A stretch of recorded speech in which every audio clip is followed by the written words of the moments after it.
Allez, c'est parti pour une révision opérationnelle rapide et ciblée.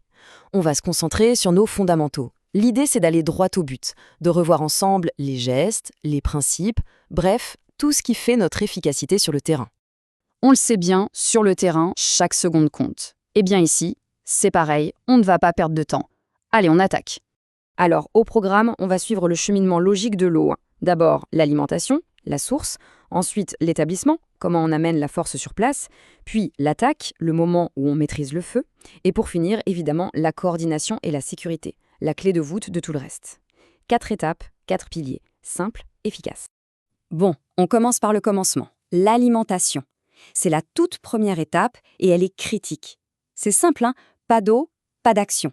C'est vraiment la base de toute notre manœuvre hydraulique. Sur le terrain, on a 2 options principales qui se présentent.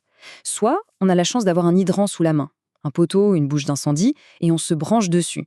Soit il n'y a rien. Et là, on passe en mode aspiration, dans une rivière, un étang, n'importe quel point d'eau dispo. Le choix, bien sûr, il est purement tactique. C'est l'environnement qui commande. Parlons matos un instant. Voilà un outil qu'on connaît tous, la clé de poteau. Elle a l'air toute simple comme ça, mais en réalité, c'est un véritable couteau suisse pour le conducteur, indispensable. Et quand on dit couteau suisse, le mot est faible. Elle sert à ouvrir les coffres, bien sûr, mais aussi à manœuvrer le carré, à gérer les bouchons et surtout à bien serrer les raccords. On peut même s'en servir pour soulever des plaques de regard. Bref, elle est de toutes les manœuvres d'alimentation. Une fois que l'eau arrive à l'engin, qui prend le relais? C'est elle, la pompe centrifuge. Son rôle est à la fois simple et vital.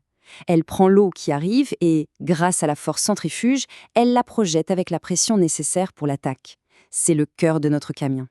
Alors, quand on est en aspiration, il y a cette étape, l'amorçage. C'est absolument crucial. Il faut bien comprendre ce qui se passe. L'amorceur, son boulot, ce n'est pas juste de remplir la pompe d'eau. Non, son vrai rôle, c'est de chasser l'air pour créer une dépression.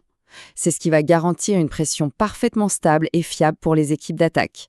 Zéro défaillance, c'est ça l'objectif. Ok, l'eau est dans la pompe, la pression est prête. Maintenant, deuxième étape, l'établissement. Comment on amène toute cette puissance jusqu'à la zone d'attaque? C'est l'artère vitale qui va relier l'engin au feu. Et pour acheminer cette force, la vitesse, c'est la clé. Un bon conditionnement des tuyaux, comme on le voit ici en écheveau, ce n'est vraiment pas un détail. C'est ce qui nous permet de dérouler des dizaines de mètres en quelques secondes, proprement, sans faire de nœuds, sans créer de coude qui étrangle la pression. Si on regarde ce tableau, on voit bien les différentes options. Le dévidor, c'est super rapide, c'est prêt à l'emploi.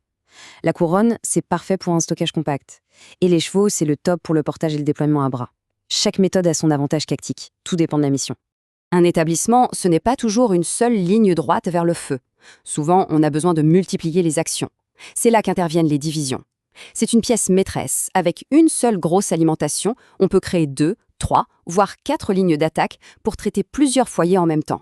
Bien sûr, la division n'est qu'un élément de notre boîte à outils hydraulique. On a les raccords, les coudes, les collecteurs, les vannes. Chaque pièce a une fonction bien précise pour qu'on puisse construire, adapter et contrôler notre réseau d'eau sur une intervention. Ça y est, l'eau est là, la pression est établie, on arrive au moment décisif, le cœur de notre métier, l'attaque. C'est là que la technique, la lecture du feu et le sang-froid font toute la différence. Quand on parle d'attaque, il y a vraiment 2 grandes philosophies. D'un côté, l'attaque directe. Là, on va taper directement à la base des flammes. Le but, refroidir le combustible, tuer le feu à la racine. De l'autre, l'attaque indirecte. C'est plus subtil. On va arroser les plafonds, les murs, pour créer un maximum de vapeur et faire baisser la température globale. Focus sur une technique essentielle, le pulsing. Quand on progresse dans la fumée, c'est notre meilleur allié. Des petites impulsions d'eau, très brèves, dans les gaz chauds au-dessus de nous. L'objectif, c'est de les refroidir pour sécuriser notre avancée, mais sans créer un déluge qui rabattrait toutes les fumées au sol. C'est un geste chirurgical. Et puis, il y a le scénario inverse. On est à l'extérieur, face à un bâtiment totalement embrasé.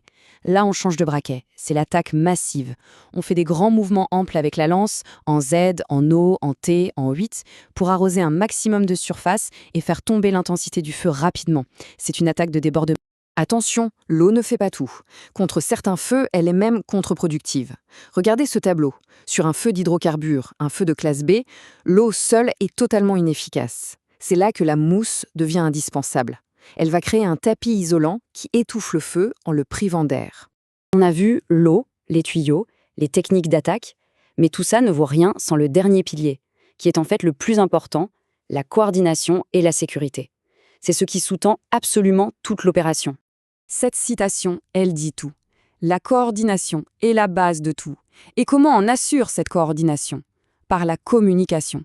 C'est l'outil numéro 1. Des messages radio clairs, courts, précis. C'est ce qui permet à tout le monde sur l'intervention de savoir qui fait quoi et d'anticiper. Et cette coordination, on la voit parfaitement à l'œuvre dans le binôme d'attaque. Ce n'est pas juste deux collègues qui avancent, non, c'est un véritable système. Le porte-lance a les yeux rivés sur le feu. L'équipier, lui, gère le tuyau, mais surtout, il assure la sécurité arrière. Ensemble, de chaque côté du tuyau, ils créent une bulle de surveillance à 360 degrés. Voilà, on a fait un tour rapide de nos fondamentaux. Ils sont solides, on les maîtrise. Mais on sait tous que les risques changent, les matériaux de construction évoluent. Alors la vraie question pour finir, c'est celle-là. Comment on continue de faire évoluer nos techniques pour être prêts pour les feux de demain? C'est une remise en question permanente.